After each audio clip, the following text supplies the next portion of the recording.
Assalamu alaikum wa rahmatullahi ta'ala wa barakatuh. Salutations à tous mes abonnés de la page Amari le guide machinois et de Blami sur le dos of Magic. Nga foli abonné be Amari le guide machinois.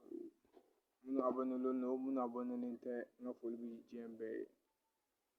Donc bi mina recette do di bi. Comme ngo samedi o samedi nka nga video do bla. Min forcé k'a bila sinon baara ka ca trop min forcé k'a bila voilà. Donc min fɛ ka recette di succès en chantant, comment avoir le succès en chantant. Dɔnkilidala minnu surtout minnu bɛ fɛn ten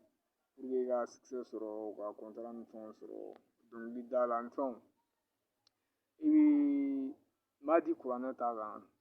laturu ta n tɛn'o di n t'a di dɔnni fin kan n b'a di kuranɛ de kan n b'o kelen di n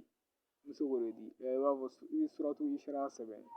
suran dɔ bɛ kuranɛ kɔnɔ n'i ye kumaru ɲininka i b'a fɔ ko suratu isara u b'a sɛbɛn i ye siɲɛ kelen n'u y'a sɛbɛn siɲɛ kelen sisan k'a ban pewu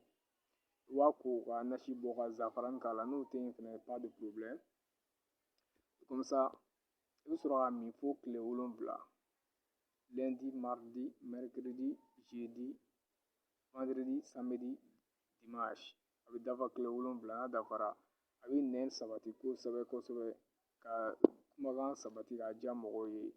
mɔgɔ ye lamɛn donc u b'a aimer u b'i ka fɛnw fɛ comme ça n'i bɛ dɔnkili ni fɛn ninnu ani kumafɛn ninnu lase i bɛ succès sɔrɔ a la dɔɔni